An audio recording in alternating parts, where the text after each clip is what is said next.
Bonjour à toutes et à tous, aujourd'hui on se retrouve pour la première vidéo d'une série que je vous annonce depuis assez longtemps, à savoir une vidéo sur les livres, enfin une série sur les livres que j'ai vraiment détestés. Et nul livre ne collait mieux à cette inauguration que le roman dont je vais parler aujourd'hui, mais plus généralement en fait l'auteur dont on va parler aujourd'hui. Vous l'aurez compris au titre de la miniature, on va parler de Gabriel García Márquez qui a obtenu le prix Nobel quand même de littérature. Gabriel García Márquez, difficile de faire plus connu et reconnu dans la littérature hispanophone, et à titre personnel, je dirais qu'il est aussi difficile de faire plus misogyne et finalement plus ennuyeux. Opinion hautement controversée, je le sais, et c'est ce dont on va parler aujourd'hui. Mais avant de plonger dans la misogynie et le côté extrêmement ennuyeux, vous allez le voir, oui j'assume, de cette œuvre, et bien je vais vous présenter le sponsor de cette vidéo. Oui, nous avons pour la première fois un partenariat et un sponsor sur cette chaîne littéraire et j'en suis très contente, donc j'espère que vous leur montrerez qu'il est utile et pertinent de sponsoriser des vidéos sur une chaîne littéraire. Je vais vous parler tout simplement de Milanote. Alors je pense que vous l'avez peut-être déjà vu passer sur d'autres chaînes, en tout cas c'était mon cas et j'avais hâte de pouvoir l'essayer, et quand j'ai reçu un mail pour me demander si j'étais partante pour collaborer avec eux, j'étais absolument ravie. Donc Milanote, c'est un outil informatique qui est extrêmement visuel et pour moi ça c'est la grande différence et la grande plus-value. Je suis quelqu'un d'extrêmement visuel, j'aime beaucoup quand tout est au même endroit, j'aime beaucoup avoir l'image, les photos, les couleurs, le texte ensemble, et en fait c'est ce que vous permet Milanote. C'est un outil qui vous permet d'organiser vos projets, vos sorties, vos voyages, absolument tout. Comme vous le voyez, moi je l'utilise aussi bien pour ce qui va être d'organiser mes lectures et en même temps d'avoir un côté un petit peu utile avec toutes les ressources que je pourrais avoir, et aussi un côté juste esthétique, motivant, et je l'utilise aussi par exemple pour planifier des voyages, et c'est un outil absolument génial, extrêmement intuitif. Si jamais vous avez envie de suivre des templates qui sont déjà faits, il y en a des dizaines voire des centaines qui sont disponibles sur le site, ou alors vous pouvez totalement être libre et créer votre propre board, votre propre tableau si vous préférez Milanote, et puis vous pouvez le partager avec d'autres personnes qui pourront elles aussi y contribuer ou pas, donc c'est vraiment utile même dans le milieu professionnel, dans le milieu personnel ou collaboratif, et j'ai vraiment adoré. Donc je vous encourage vivement à découvrir ce site et cette application si vous préférez, qui est vraiment géniale. Il y aura un lien dans la barre d'infos et un lien également dans les commentaires pour que vous puissiez y être redirigé très facilement. Personnellement j'ai vraiment adoré, je l'utilise en complément d'autres outils et je le trouve absolument génial, et je pense que ça pourrait être utile à beaucoup d'entre vous également. Merci à Milanote d'avoir sponsorisé cette vidéo, merci à vous pour votre attention sur ce petit segment, et ben on y va, direction Gabriel García Márquez.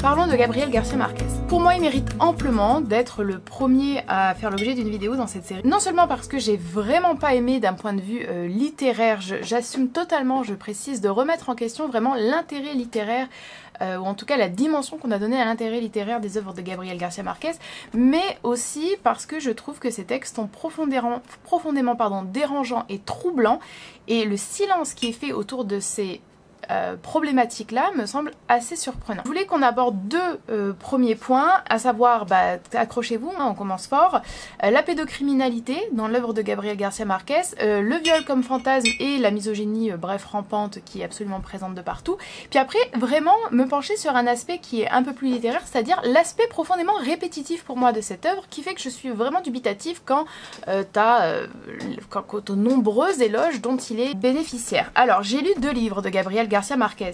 Vous vous souvenez peut-être de cette lecture-là? J'ai lu L'amour au temps du choléra. Si vous vous demandez tous ces petits post-it là, est-ce que c'est parce que tu as aimé? Non. En fait ça, c'est toutes les occurrences de violences sexuelles dans le texte.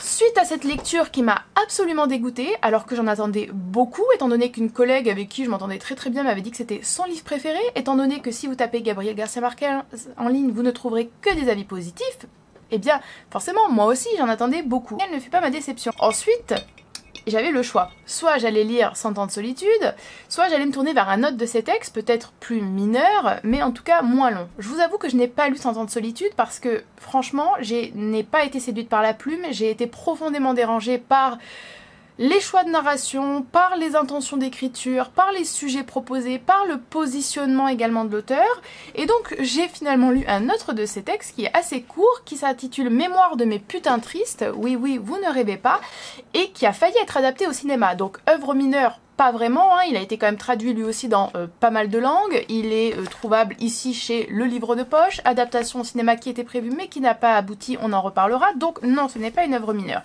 J'ai consulté pas mal de critiques, de revues, de points lecture qui mentionnaient 100 ans de solitude. Alors beaucoup de gens adorent apparemment le style de Gabriel Garcia Marquez. Je ne sais pas si c'est un problème de traduction. En tout cas, moi je trouve qu'il n'y a vraiment pas de quoi casser trois pattes à un canard. Et en tout cas, au niveau des thématiques qui sont celles que j'ai envie d'aborder dans cette vidéo, enfin malheureusement, elles se retrouvent également dans 100 ans de solitude. Alors la pédocriminalité, parce que oui, c'est quand même l'un des points énormes de l'écriture de Gabriel Garcia Marquez. Il y a un autre de ses textes d'ailleurs que je n'ai pas lu, que j'aurais voulu lire pour cette vidéo, mais franchement en fait à quoi bon au bout d'un moment, qui s'appelle De l'amour et des autres démons. Je vous laisse admirer le résumé ici, voilà. N'est-ce pas? L'amour au temps du choléra, c'est présenté à chaque fois comme une incroyable histoire d'amour entre deux personnages qui se retrouvent être séparés par les aléas de la vie ou par le destin et qui finissent quand même, désolé je spoil, mais qui finissent quand même par se retrouver grâce à on ne sait pas trop quoi, grâce à l'obsession du personnage masculin, grâce au caractère totalement harceleur et obsessionnel du personnage masculin. Oui, c'est un petit peu grâce à ça en fait, tout simplement. Et donc cette réunion au final apparaît comme une sorte de défiance au temps qui passe, comme une sorte de pied de nez à notre finitude et finalement au peu de contrôle que l'on a sur le destin.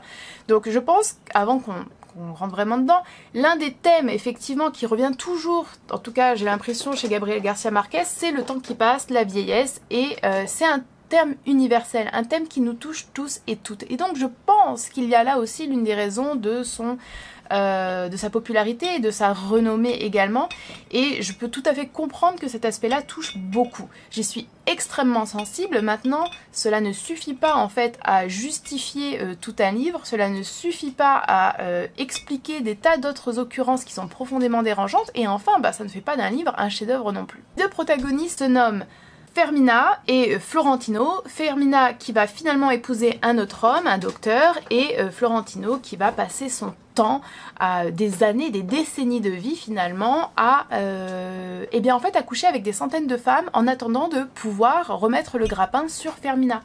Je suis désolée, mais c'est exactement ce qui se passe dans cette œuvre. Voilà. Et dans cette œuvre-ci, donc parmi, vous vous en doutez, les 600 et quelques conquêtes sexuelles de Florentino, pardon, il y a une aventure qui est profondément dérangeante avec une jeune fille de 14 ans. Et si vous vous dites que c'est totalement anecdotique ou que c'est peut-être la description en fait finalement d'une pédocriminalité qui fait partie de la société, c'est vraiment pas le positionnement de Gabriel Garcia Marquez. Dans ce deuxième roman, qui est extrêmement court, l'incipit est le suivant. L'année de mes 90 ans, j'ai voulu m'offrir une folle nuit d'amour avec une adolescente vierge. Je me suis souvenu de Rosa Carbercas, la patronne d'une maison close qui avait l'habitude de prévenir ses bons clients lorsqu'elle avait une nouveauté disponible. Je n'avais jamais succombé à une telle invitation ni à aucune de ces nombreuses tentations obscènes, mais elle ne croyait pas à la pureté de mes principes. La morale aussi est une affaire de temps, disait-elle avec un sourire malicieux. Tu verras.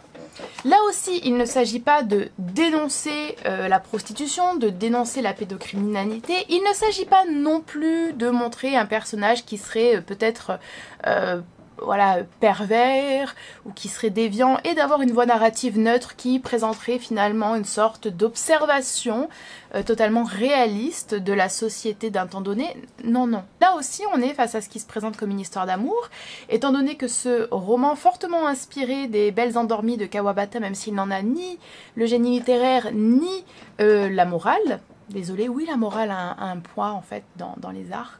Eh bien, dans ce roman, cet homme de 90 ans se paye en fait des nuits avec une gamine de 14 ans encore une fois, qui est droguée et qui dort à côté de lui, qu'il caresse, qu'il embrasse, etc. Et à la fin, les deux sont réunis parce que, par un miracle absolument inexplicable, si ce n'est en fait la misogynie et les fantasmes totalement dérangeants de Gabriel Garcia Marquez, parce que c'est exactement ce qui se passe là-dedans aussi, mais dans d'autres textes, la jeune fille, la petite fille, tombe amoureuse de ce vieux de 90 ans qui paye pour qu'elle passe des nuits dans un bordel. Et donc, réunion, défiant encore une fois le temps, défiant encore une fois la mort. qu'est-ce que c'est quand même transgressif, qu'est-ce que c'est original, entre un vieux de 90 ans et une gamine de 14 ans qui sont censés s'aimer et qui sont donc les représentants, comme ici encore une fois, d'un amour incroyable, d'un amour qui défierait le temps, etc. Ne me croyez pas sur parole, je vais vous citer quelques passages qui sont absolument affreux. Là, vous avez déjà eu finalement l'incipit. Le dimanche de Pentecôte où mourut Juvénal Urbino, à savoir le mari de la femme qu'il prédate depuis des décennies. Il ne lui en restait qu'une, une seule, âgée de 14 ans à peine. Il ne lui en restait qu'une, c'est-à-dire une de ses nombreuses femmes, une de ses nombreuses conquêtes. 14 ans à peine, et qui possédait ce que nul autre n'avait jamais eu jusqu'alors pour le rendre amoureux fou.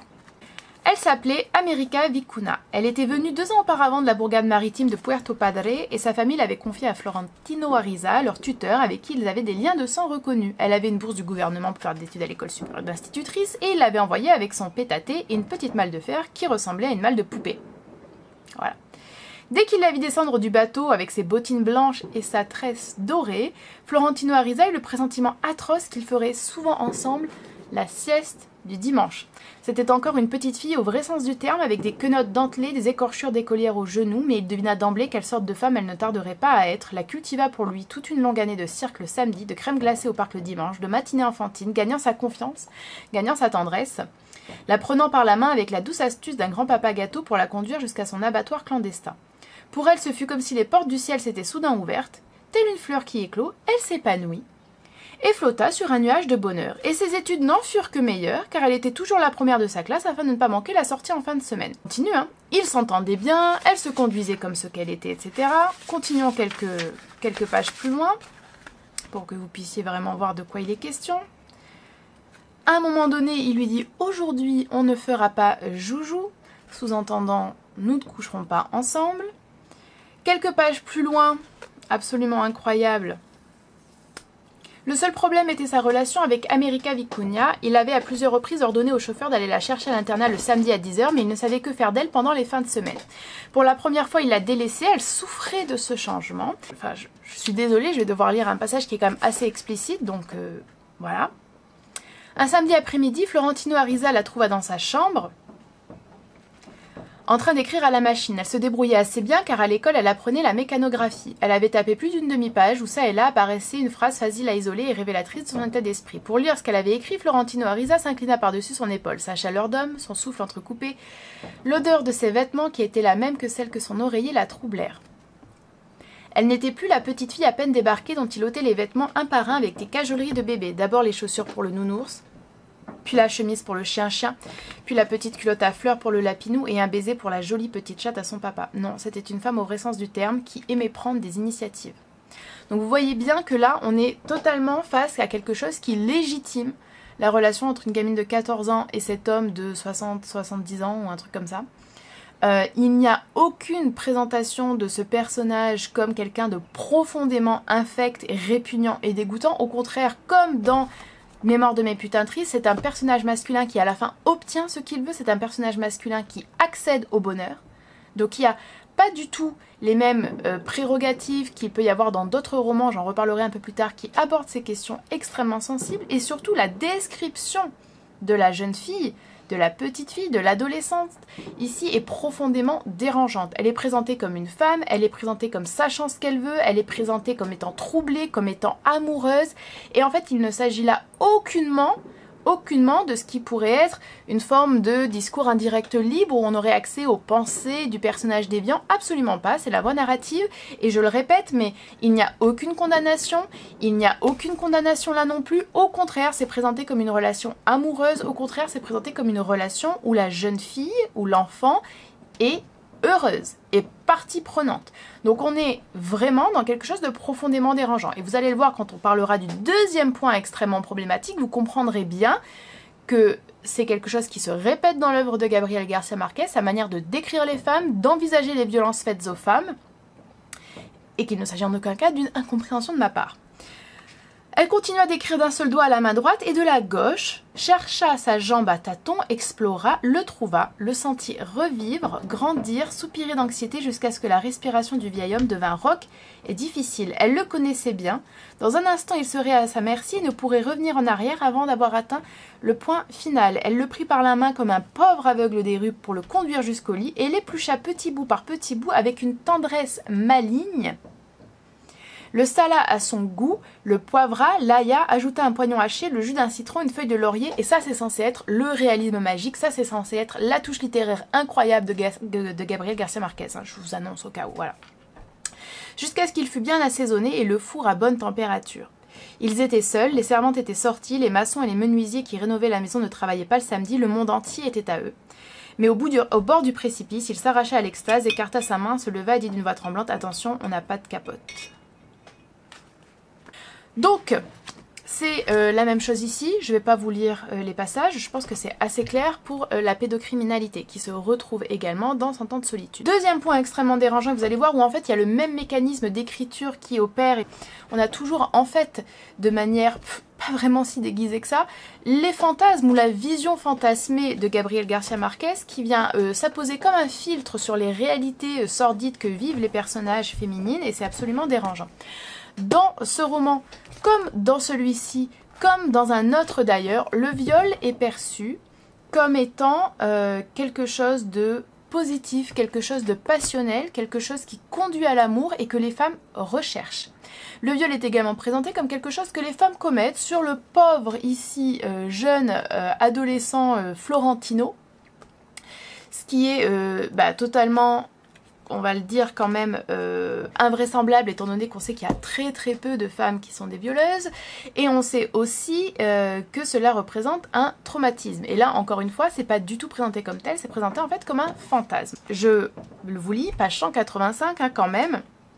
Lorsque le Florentino ado se fait violer dans un train de nuit, dans un wagon avec d'autres personnes, cela est présenté ainsi, donc la femme lui dit maintenant partez, oubliez tout cela, il n'y a jamais rien eu, bien évidemment. L'assaut avait été si rapide et si triomphal qu'on ne pouvait le concevoir comme une folie soudaine au milieu de l'ennui, mais plutôt comme le fruit d'un plan élaboré avec tout le temps nécessaire et une grande minutie dans les détails.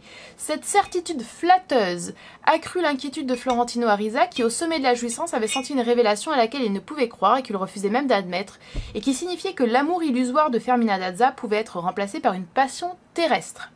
C'est ainsi qu'il s'obstinait à découvrir l'identité de sa magistrale violeuse, dont l'instinct de panthère, animalisation des femmes, hein, d'ailleurs en continu, hein, dans tous les romans, Lionne de mon cœur est adressée ici et ici aux deux gamines de 14 ans, je précise, dont l'instinct de panthère lui permettrait peut-être de trouver le remède à son infortune, mais il n'y parvint pas, au contraire, plus il approfondissait son enquête, plus il se sentait loin de la vérité.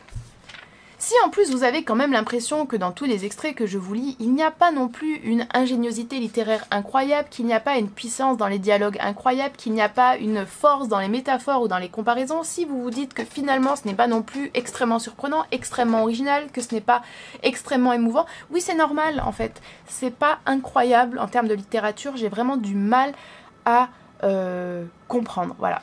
Quelques pages plus loin, une autre femme dans la vie de ce Florentino qui lui dit « Je t'adore parce que tu m'as rendu pute ».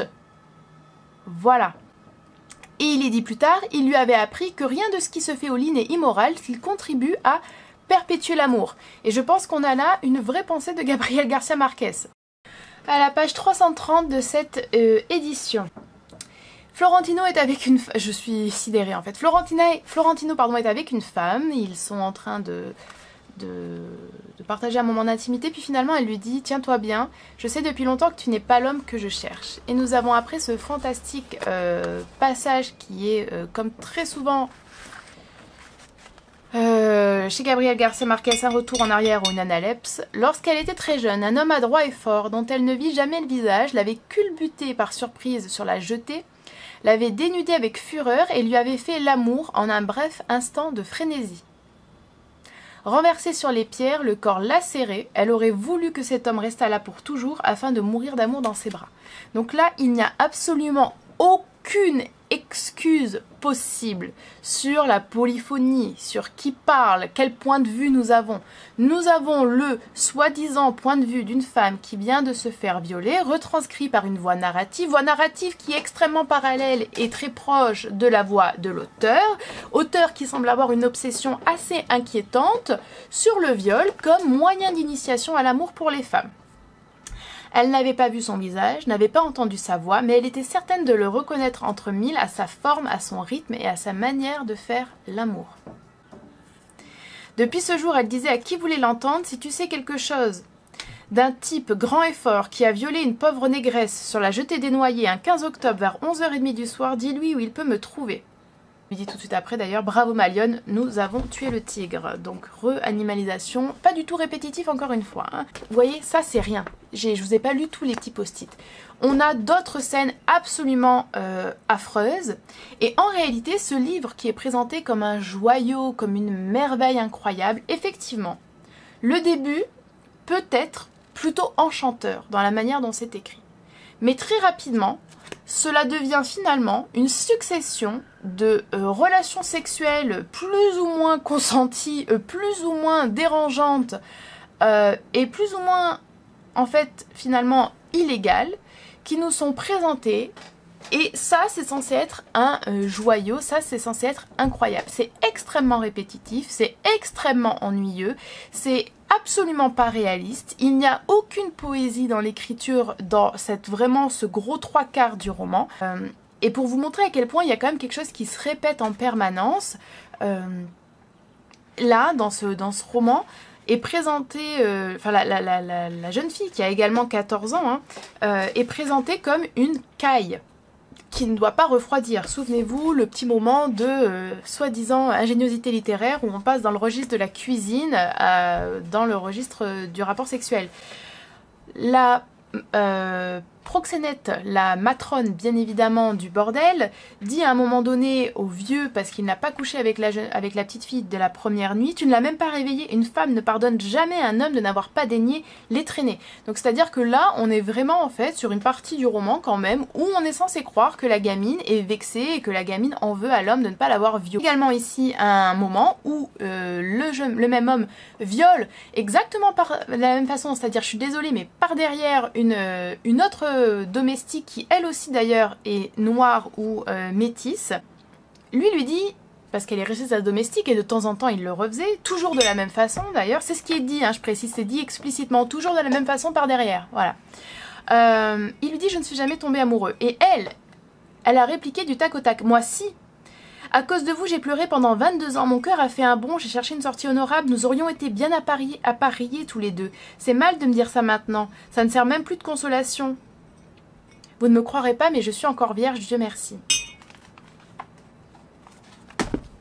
On va parler un peu de cet aspect répétitif plus en détail. Alors, je pense que la répétition de ces motifs, de ces nombreux motifs, mais attardons-nous sur le viol et sur la pédocriminalité, la répétition de ces deux motifs, elle interroge beaucoup. Premièrement, elle interroge parce que ça fait état d'un peu de renouvellement littéraire, finalement, et d'une obsession qui finit véritablement par être dérangeante en tant que lecteur et lectrice. Les personnages finissent finalement, tous et toutes, mais surtout toutes, par se ressembler, et ils sont extrêmement caricaturaux. Gabriel Garcia Marquez est surtout loué pour avoir écrit en respectant une certaine forme de réalisme qui aurait été agrémenté du réalisme magique. À part décrire le fait que la société est extrêmement violente, mais ne jamais le dénoncer, et au contraire présenter des formes de violence comme finalement étant de l'ordre du fantasme, de l'amour, etc., du romantisme un petit peu peut-être latin, n'est-ce pas? Il n'y a pas de réalisme. Les personnages n'ont rien de réaliste, et quand on nous répliquerait que les personnages accèdent au mythe, en fait, dans ces deux textes, en tout cas, dont l'un qui est quand même extrêmement connu, et l'autre, je le rappelle, qui a failli faire l'objet d'une adaptation cinématographique, comme dans De l'amour et autres démons, il n'y a aucun accès au mythe. La caricature, ce n'est pas un mythe. Le cliché ambulant réalimentant des préjugés sexistes et extrêmement mortifères, ce n'est pas accéder au mythe. Accéder au mythe, c'est la reine morte de Monterland dans ce cas-là. Et vous voyez bien, je cite Monterland, qui est un auteur que je n'apprécie pas énormément, qui est un auteur misogyne aussi au possible. Ça n'empêche pas d'apprécier les qualités littéraires de son œuvre. Continuons. Et donc cette reproduction, bah, forcément vous en doutez, de clichés extrêmement délétères, elle est profondément ennuyeuse après quelques centaines de pages. Et l'aspect dérangeant, à mon sens, mais là ça n'engage que moi, il est également renforcé par le fait que Gabriel García Márquez n'est pas étranger à l'intégration d'éléments autobiographiques dans son œuvre. Donc quand vous avez un auteur qui intègre des éléments de sa vie dans son œuvre et qui est en boucle sur certains motifs, ça interroge en fait sur les raisons finalement de cette omniprésence de ces motifs-là. Bien évidemment, dans Mémoire de mes putains tristes, le narrateur, enfin en tout cas le protagoniste, pardon, présente des points communs avec ce protagoniste qui présente tous les deux des points communs avec Gabriel García Márquez. Ce qui me rend d'autant plus perplexe finalement, c'est que, comme je vous l'ai dit, bien que rattaché au réalisme magique, et je peine assez à voir finalement à quel point c'est présent dans son œuvre. C'est certainement plus présent dans Cent ans de solitude, mais franchement comparé par exemple à ce que peut faire Murakami, c'est vraiment très faible et pas intéressant je trouve. Bah, l'auteur, comme je vous l'ai dit, est aussi présenté comme réaliste et qui décrirait au plus près la vie de son pays, les réalités du peuple, etc. Mais voilà, pour moi, je vous l'ai dit, il n'y a absolument rien de réaliste dans les personnages de Márquez, tout au contraire, et en fait le présenter ainsi me semble aussi extrêmement problématique. Donc ce sont les personnages féminins, des personnages qui sont en réalité des personnages fantasmes, c'est-à-dire soit des rêves, soit des cauchemars qui émanent tous, enfin toutes apparemment quand même, de l'esprit de l'auteur. On a des femmes tyranniques, on a des femmes animales et animalisées, on a de véritables ghouls sexuels qui en arrivent même à violer, qui en arrivent même à adorer être violées elles aussi. On a des nymphètes, finalement, exactement comme celles, non pas qu'a voulu dénoncée comme n'existant pas Nabokov, mais celle qu'Humbert Humbert s'imagine. Et ce qui est assez incroyable, c'est finalement de constater que Gabriel García Márquez est beaucoup plus proche dans la pensée de Humbert Humbert qu'il n'est proche de Nabokov, ce qui est quand même extrêmement dérangeant, vous vous en doutez aussi. Pareil pour les personnages masculins, je vous l'ai dit, qui sont pas du tout présentés comme des personnages qui auraient une forme de dilemme intérieur, vraiment de souffrance interne face à leurs actes, à leurs désirs, à leurs pensées, pas du tout. C'est pas non plus des personnages qui sont condamnés par la construction et l'évolution de l'intrigue, absolument pas. C'est tout le contraire d'ailleurs, ils finissent amoureux, ils finissent aimés de ces jeunes filles ou de ces enfants qu'ils ont violés et qu'ils ont traumatisés pour la vie. Et comme je vous le disais aussi, il ne s'agit pas pour moi, je pense qu'il n'y a aucun indice vraiment dans l'écriture qui montrerait qu'il s'agirait d'une écriture qui se voudrait uniquement observatrice et retranscription des faits autour de Gabriel García Márquez. Au contraire, c'est pas du tout le propos. Quand on voit l'évolution des personnages, quand on voit les finalités des personnages, quand on voit la subjectivité dans l'écriture, c'est pas du tout ce qui est proposé. Et donc, il n'est pas comparable à Tanizaki, il n'est pas comparable à Nabokov, il n'est même pas, franchement, je dirais, même comparable à Monterland. C'est profondément dérangeant. Et donc, moi, ça m'interroge grandement sur l'intérêt, en réalité, de cette œuvre. Márquez a reçu le prix Nobel pour, entre autres, je cite, ses romans et ses nouvelles, où s'allient le fantastique et le réel dans la complexité riche d'un univers poétique reflétant la vie et les conflits d'un continent. Alors franchement, j'avoue ne pas trop voir où surgit le réel finalement, tant les divagations sexuelles et fantasmées sans aucun intérêt et extrêmement répétitives et sans aucune originalité de l'homme occupent page après page. Voilà. Pas plus que le fantastique, qui est bien moins ambitieux, je vous l'ai dit, par exemple, que chez un Murakami ou chez Isabelle Allende, par exemple, dans La Maison des Esprits. Pour l'univers poétique, il me semble quand même que là, en fait, quand on parle de poétique ou de poésie dans l'œuvre de Gabriel García Márquez, pour moi en tout cas, c'est plutôt lié à une lecture exotisante de l'œuvre. C'est-à-dire que pour nous, Européens, Européennes ou peut-être Amérique du Nord, voilà, qui lisons Gabriel García Márquez, effectivement, l'Amérique latine, c'est un continent qui nous est éloigné, c'est un continent qui est lointain, et ne serait-ce que par la végétation, ne serait-ce que par les couleurs, ne serait-ce que par la mixité même sociale et ethnique qui est présente dans les pays, forcément, ça crée un certain univers qui est éloigné du nôtre et qui, en réalité, est revêtu d'une sorte d'aura poétique sans qu'il y ait un vrai travail d'écriture finalement et une intention poétique derrière. Vous vous en doutez, il y a quand même quelques surprises dans l'œuvre de Gabriel García Márquez, tout n'est pas à jeter. Je dirais qu'il y a quelques surprises sur la temporalité, on en a beaucoup parlé, il y a des jeux sur la temporalité avec l'écriture qui sont quand même assez intéressants. Il y a bien évidemment les thèmes de la solitude, du temps qui passe, de la vieillesse, comme on en a parlé en début de vidéo, qui sont des thèmes universels, des thèmes qui nous touchent, des thèmes qui peuvent être forts et qui, forcément, de manière inhérente, présentent un intérêt qui est, qui est à la fois métaphysique, à la fois spirituel et à la fois profondément intime. Le style n'est pas éblouissant. Je suis désolée de le dire, en tout cas en traduction, le style n'a rien d'éblouissant. Je lis énormément de littérature en traduction et je pense que Gabriel Garcia Marquez, déjà d'une langue qui n'est pas extrêmement éloignée du français, prix Nobel, etc., nombreuses traductions, je pense pas qu'on puisse imputer à une mauvaise traduction la responsabilité d'un style qui finalement n'est pas si éblouissant que ça. Les personnages, comme on l'a vu, sont grossiers, sont caricaturaux dans leur construction, la pédocriminalité, la misogynie crasse sont là dans chaque œuvre, dans chaque fantasme. La dimension politique aussi n'est pas vraiment présente dans les œuvres. Il n'y a pas un engagement extrêmement fort, il n'y a pas une sorte de vraiment prise de risque par l'écrivain, pas du tout. Les quêtes spirituelles par exemple, ou métaphysiques, ou philosophiques des personnages, elles aussi sont assez inexistantes, sauf si on admet que à 90 ans, vouloir coucher avec une jeune fille vierge, c'est une quête, et sauf si on admet que l'obsession de Florentino pour Fermina à travers les âges est aussi une quête. Espionner, pister une femme pendant des années, surgir lorsque son mari meurt à l'enterrement, peut-être que c'est une quête, je n'en sais rien. En fait, dans cette vidéo, il ne s'agit pas vraiment de dire que Gabriel Garcia Marquez est un auteur absolument médiocre. Il ne s'agit pas de dire qu'il n'y a aucun intérêt littéraire à l'œuvre de Gabriel Garcia Marquez. Il s'agit en fait plutôt pour moi de dire et de l'assumer très clairement que ce talent et cet intérêt littéraire sont en réalité mineurs et qu'il ne justifie absolument pas à mon sens de recevoir entre autres le prix Nobel. Il s'agit aussi de remarquer que le silence incroyable sur sa misogynie et son rapport à la pédocriminalité est très inquiétant. Je vous laisserai consulter à votre guise des articles de Libé, des résumés qui sont faits par différentes maisons d'édition et qui présentent à chaque fois ces histoires comme des histoires d'amour, comme des histoires de sensualité. Ça là, le vieux qui veut coucher avec une gamine.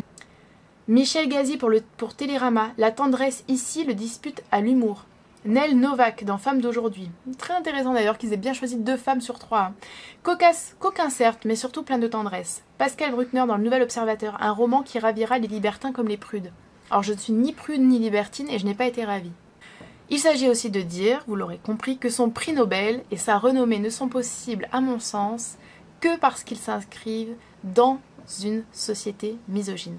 Quand on met en parallèle l'invisibilisation des autrices et qu'on constate que Mémoire de mes putains tristes, un ramassis ennuyeux, prévisible d'un vieux pédocriminel est traduit dans des dizaines de langues et allait faire l'objet d'une adaptation cinématographique, quand on voit qu'il est trouvable partout, quand on voit que l'amour au temps du choléra est présenté comme un chef-d'œuvre, comme un roman amoureux incroyable, il y a de quoi s'interroger. Il est clair en tout cas, en lisant Gabriel Garcia Marquez, mais pas que, bien évidemment, qu'écouter les hommes fantasmer sur des viols, sur des relations sexuelles absolument caricaturales, extrêmement androcentrées, des prédations sur enfants, enfantes et adolescentes, a souvent passé pour de la littérature, à tort. Et ne vous y trompez pas, c'est en tant que lectrice en fait. C'est pas uniquement en tant que femme et en tant que féministe, c'est en tant que lectrice et en tant que passionnée de la littérature que je m'indigne et que j'affirme qu'il y a bien mieux à lire et qu'il y a bien mieux à publier. Et bien voilà, ainsi s'achève cette vidéo. Je m'apprête à recevoir une horde de commentaires absolument indignés qui vont m'expliquer par A plus B tout en ne revenant absolument pas sur les citations bien précises et sur les points bien précis d'analyse littéraire que j'ai présentés, je le sais, qu'en fait je n'ai rien compris. C'est pas grave. Je suis sûre que dans quelques années, l'œuvre de Gabriel Garcia Marquez sera réétudiée, réévaluée et qu'on se posera de grandes questions sur la manière dont elle a été reçue et la manière dont elle a été présentée dans les médias notamment. J'espère que cette vidéo vous aura quand même intéressé et je vous dis à très bientôt pour un autre contenu littéraire et peut-être d'autres surprises extrêmement négatives, on ne sait pas, dans cette série de vidéos.